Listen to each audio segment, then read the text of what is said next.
가슴 아파했고 짜증 났었던 이 최대주주의 매도.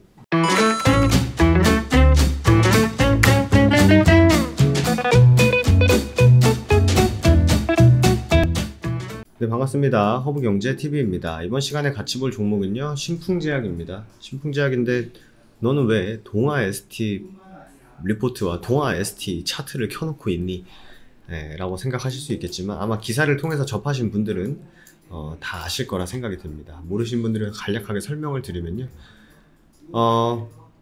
송암사가 NRDO를 설립했다, 뭐 이런 얘기가 나오고, 신풍제약과 신약개발 투트랙 전략을 취할 것이다. 50억을 출자해서 이플라스크를 신설했고 전 동아 ST 인사를 영입했다. 그래서 여기 NRDO가 뭐냐면 No Research Development Only, 그래서 줄여서 NRDO입니다. 그 리서치를 안 하고 디벨롭먼트를 온리 하겠다, 뭐 이런 얘기입니다. 이 얘기가 뭐냐면, 그러니까 내부적으로 뭘 이렇게 막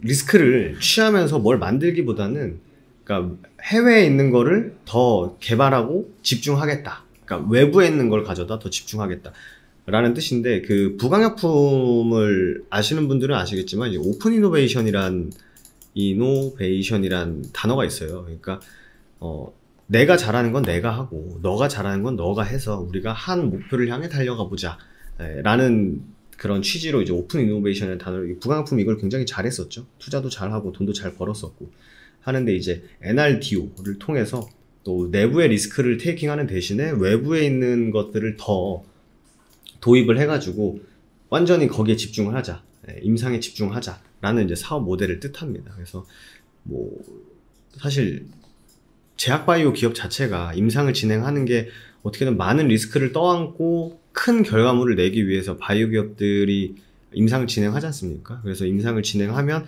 진짜 기술 수출하고 막 되면 완전 초대박이 나는 거고, 아니면은 거의 몇 년 동안 쏟아부은 투자 금액을 회수도 못하고 쪽박 차는 그런 리스크를 떠안고 있는데, 여기 보시면 동아 ST 인사를 영입했다라고 하는데, 동아 ST라는 기업을 아시는 분들 아시고, 왜냐면 동아 ST가 예전에 동아제약인가 그랬을 거거든요.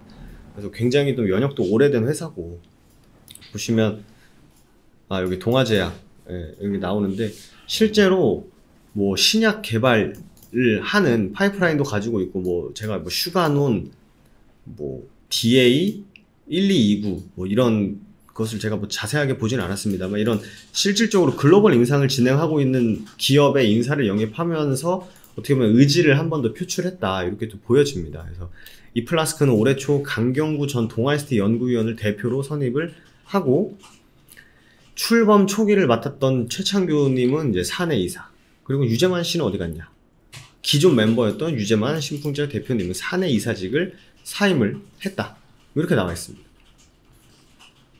그죠? 그래서 이플라스크 개발 중인 NRDO No Research Development Only 바이오 벤처를 표방한다. 신풍제약뿐만 아니라 국내 여러 곳에서 연구가 진행 중인 초기 파이프라인을 가져다가 개발을 한다, 뭐 요런 의미인 것 같습니다. 그래서 뭐 송암사가 최대주주로서 뭐 지분을 뭐 팔고 뭘 자기 주머니로 모든 걸 챙겨가는 거 아니냐, 주주들 주가 올라갈 때 개인 투자자들이 1조 했던 거를 완전 깡그리 무시하고 너 주머니로 다 챙겨가는 거 아니냐 라고 했는데, 뭐 이런 50억이지만 조금 그래도 좀 긍정적인 곳에 투자를 한 것은 어쨌든 신풍제약이 여기에 안주하지 않고 앞으로 더 나아갈 수 있지 않을까라는 또 그런 또 긍정적인 해석도 가능하지 않을까 생각이 됩니다. 그래서 뭐 사실 이런 뭐 모멘텀이 실질적으로 긍정적인 영향을 미치려면, 긍정적인 영향을 미쳐서 주가 상승하는데 도움이 되는 게 제일 좋거든요. 아무리 뉴스들이 많이 쏟아져 나와도 실질적으로 주가에 영향을 미치지 못하는 기사는 주식시장 안에서만 놓고 보면은 그렇게 뭐 긍정적인 영향을 미치진 않는 것 같아요. 근데 다만 그래도 우리가 여러분들이 가슴 아파했고 짜증 났었던 이 최대주주의 매도가 완전히 쓸데없는 곳에 돈이 들어가지는 않았다는 것에는 조금의 위안이 될 수 있지 않을까 생각이 됩니다. 그래서 뭐 임상이 5월 말 지금으로서는 지금 5월 중순이기 때문에 5월 말이나 늦어도 6월 초 안에는 나와야 될 것으로 보이고요. 그리고 부강약품이 탑라인을 발표하면서 뭐 통계적 유의성에 대해서 확보하지 못했다라는 게 저 신풍제약 주주분께서 또 부강약품 영상에다가 친히 댓글을 좀 길게 남겨주셨습니다. 그러니까 지금 임상에 대해서 뭐 효과가 있냐, 통계적 유의성을 평가하는 현재 지금 기준 잣대 자체가 굉장히 조금 신뢰성을 갖지 못한다 때문에 부강약품도 남은 임상 이상을 추가적으로 보고 세포 배양을 통해서 효과가 있는지를 확인하는 게 더 정확하다라고 해가지고 임상 이상을 추가적으로 부강약품이 나오는 걸 더 봐야 된다라고 이제 설명을 해주셨고, 저도 그 부분에 대해서 인지를 했습니다. 그래서 신풍제약도 추후에 뭐 셀트리온이라든지 부강약품을 평가했던 그런 기준 잣대보다는 그 후에 뭐 세포 배양을 통해서 신풍제약이 효과가 있다고 하면은, 그 부분에서 효과가 있다고 하면 또 추가적인 또 긍정적인 상황을 또 연출할 수 있지 않을까 생각이 됩니다. 그리고 또 친절하게 못 보신 분들을 위해서 댓글을 가져왔습니다. 그래서 부강약품이 음성 전환율은 최근 바이러스 음성 전환율은 주요한 임상적 지표로 평가받지 못한다. 근데 이게 PCR 음전율 자체가 이미 문제점이 있다. 그래서 셀트리온 같은 경우도 이 PCR 음전율을 통해서 효과가 없다고 나왔습니다만 뭐 오케이 된 것도 이게 실질적으로 그렇게 막 엄청 중요한 잣대는 아니다 라고 이제 뭐 전문가들 쪽에서 얘기가 나온 것 같아요. 그래서 중요한 게 향후에 세포 배양 검사를 통해서 실질적으로 효과가 있으면 또 긴급 승인에 또 긍정적인 영향을 줄 수 있다라고 말씀하신 게 이 주된 내용이에요. 저도 이 부분은 좀 모르고 있었거든요, 사실.